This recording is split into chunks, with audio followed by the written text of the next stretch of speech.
First of all, what is your name? Where are you from? My name is Lilian. I live in Harlem. Yes. I'm from France. You're from France. Okay. Okay, comment ça va? Ça va bien? That's it. That's it. Okay, go ahead. I'm Paul. I live in the Upper West Side. I'm from here, but my mom is also French. Okay. So, what are your thoughts on America and New York in general? Well, New York specifically, I Yes. love living here. Uh-huh. On America, Yes. generally, Yeah, generally. I mean, I think there's a Well, lot. first of all, what did you think when you first got here? When I first got here, I was 7 years old. Okay. Your first impressions? So everything about it was just, I was just learning. First off, I didn't really speak English very much. Right. So first I had to learn the language, Yeah. and it was a lot of navigation. Yeah. But now, I have a lot of perspective. I'm in college. Come And on yeah, a I bit think closer. there's Come on a bit closer. a lot of things that could change in the country. Okay.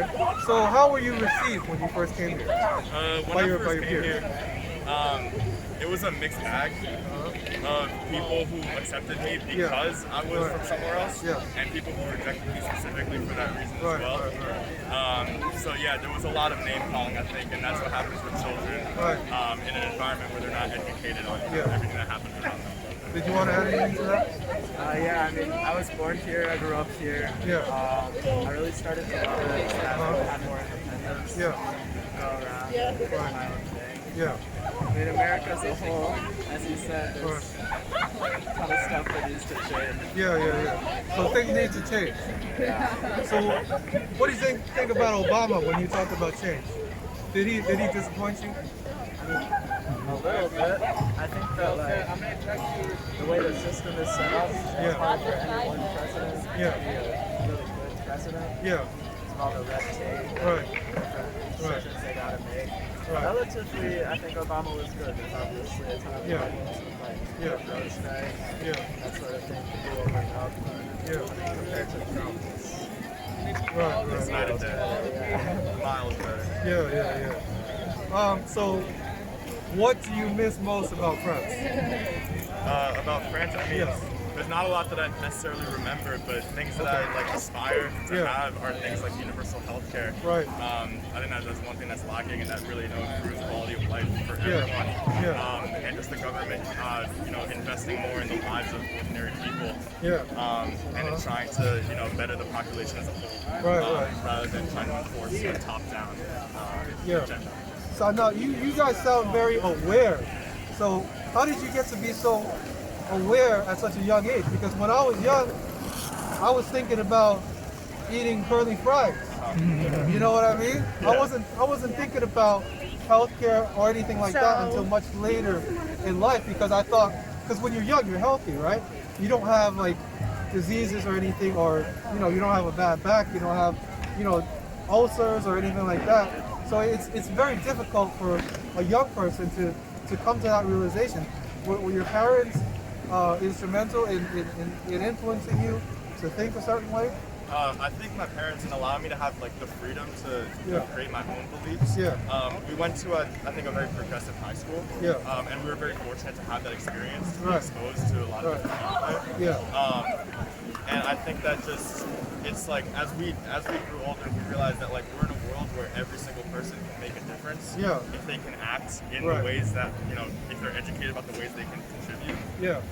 And the thing that's lacking is that for a long time, kids our age don't know how to get involved. They don't know how to get involved in both the legal process and also as a citizen. And there's a lot of ways that everyone can get involved if things need to change. And so I think it's our duty as young people to be involved in that, because we are the next voters. And I just turned 18 this year, so it's a big step to go from being someone who hasn't been involved to being literally one of the numbers that can make a difference. So now you yourselves are very aware and woke, but would you say the same about your social circle as well? Yeah, absolutely. I think generally the people that I know are mostly from the same high school. Can you speak a little bit louder? Yeah, sorry. Most of the people that I know are from the same high school. And as you said, it's really progressive high school. A lot of people talk about social justice on social media and that sort of thing, and it really spreads. I think people are pretty aware of what's going on because they're so close to it. So yeah.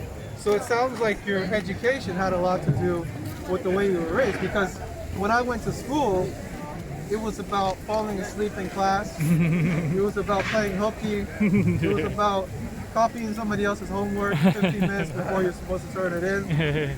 It's about cheating. I mean, that's the way. That's the way. I don't know. That's the way it was for me. So It could be both. Yeah. There's still a lot of that going on. right. But it's also just the attitude. Yeah. So now we are living in a city filled with strangers. All right. There's a lot of people here who live next door to somebody for 5 years. They don't know who they are. Yeah. What do you guys think about that? I mean, about just sort of like how people are so distant from each other.